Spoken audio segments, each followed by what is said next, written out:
Hello, in this lecture we will take a look at the layout and we will do all things layout. So we will do the sidebar, the side navigation bar, and then the main content. So this may seem like an easy thing to do, but it is actually a bit more difficult than that, and it may require some effort. So I would not recommend skipping it right now. So first of all, what we need to do is we need to of course go to index.cshtml, and then here we will start with creating a little body for ourselves. Now the reason we need to do the body is because we need to set the body margin to 0. Otherwise it won't make any sense. So let's do style, and then let's do margin. And we'll set to 0, and just in case we'll do the important. We don't want any overrides on that one. Okay, so we have a body now, and we can do two things in it, two main elements of it. And the first one will be the sidebar. Second one obviously will be the main content. So let's do two divs. So as you can see, I'm going to be using divs. Of course, you could use stuff like sections and navs and all that, but divs will make it all a bit clearer. We won't be using any of these fancy elements. We will just be using divs, buttons, and paragraphs, and that's it. That's all you really need. You don't really need anything else. Of course, you do need image tag for image and other tags where it's appropriate, but usually you're fine with divs, buttons, and paragraphs, and of course the input as well. So let's stay with the div for now, and let's create two of them.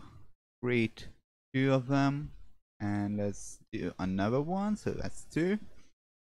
And here we need to do a little float on the first one. That's going to be the sidebar, the navigation. Let's do style, and then let's do float. We'll float that all to the left. We need to the left. You could do the same thing to the right, but doing stuff to the right is a bit unorthodox, so it will require a bit more effort perhaps in some cases, but it is possible to do as well. So let's do style, float, and then we do width, and that's going to be 15%, let's do. And then we will do height, just like that.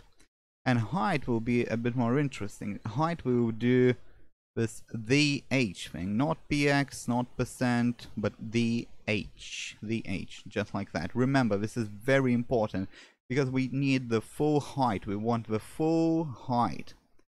Full height for this. Okay, so we have that, and then let's do background color. Let's do a little background color just so we see this which one rather is the nav and which one is the main content. So let's do something not too edgy, perhaps a gray color. Why not? Let's put that there, and that's it. That's all we need for now. There are of course ways to improve that, and there is a need to improve that actually, but we will just stick with this. It's not really about the design, it's more about navigation and all that. Okay, so we have that, and then let's do style on the main content, and then again it's gonna be float left, width, and then height. So let's just copy that, let's paste it, and we are going to change the width to 85%. Now of course there are many interesting things you could do. You could change the width, and you could kind of withdraw it, as for example you would see here in the Visual Studio. You have a toolbox and you can expand it like that, so you can do all kinds of stuff like that, but I would recommend just sticking to the fully expanded one. And then for the mobile devices, for the smaller screens, I would recommend using the media in CSS, and then according to the height, change this sidebar to the top bar. Just change the size, or collapse this one and show the other one. There are many ways to go after this, and there's actually no need, absolutely no need to use any JavaScript in this. Just use the media element on CSS and basic CSS. You don't need any JavaScript for the styling. Okay, so we have that, and that should be ready to go. Now what we need here also is some buttons. We need some buttons. So let's do button, and let's call it page 1, because this one will navigate to the page 1. And then we will add a little style here. Let's do style, and then width. Not width, we need just like that. And we have that, and let's do 100%. That's it. You could obviously put it in paragraph, you would need 100%, but normally we'll probably want it to be on a full and kinda transparent in a way. Depends on your taste in the design. Okay, so let's paste it, and let's change it, and change it. Okay, so later we will have on-click events, and we will put those on-click events on the button directly. It will make it easier to read when you put it on the exact element. And we will leave this at that. We will just do something else here. We'll put in a little paragraph. And we will state which page is open here. So let's give it a little ID, just like that, and let's call it opened page. Now you've noticed I'm not using any kind of a namespace for the ID, because this is the main content, the main page, so I'm not going to be using any namespaces on this one.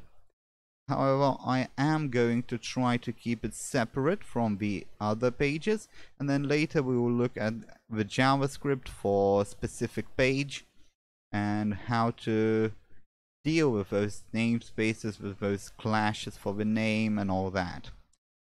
So now we have the layout, and we can actually give it a little launch. I will do the MX5 browser, and I will launch that, so we will see if it works properly or not. And then in the next lecture we will deal with the navigation of it all. We will try to set up the functions for the navigation, and then also we will move to the loading icons. We will see that little circle rolling around. So now it should launch in a second, and whilst it is launching we can just take another look at this whole thing. Basically we just have a body, and then we have two divs. We have two divs here. One that's for navigation, that holds all those elements that never change no matter which page is opened. It doesn't matter which page is opened, they do not change. And then we have another div in which we do get our content, and that obviously changes whenever something is loaded. That's very important. It always stays empty unless some page is loaded, or unless the loading is happening, so we will take a look at that later. Now let's see, it should have been launched. No, okay, so we just got it and it looks great. We have our little buttons. Obviously it doesn't look pretty now, but you would change the design for the buttons and it would work perfectly. So that's it for now, and in the next lecture we will get to the actual navigation of it.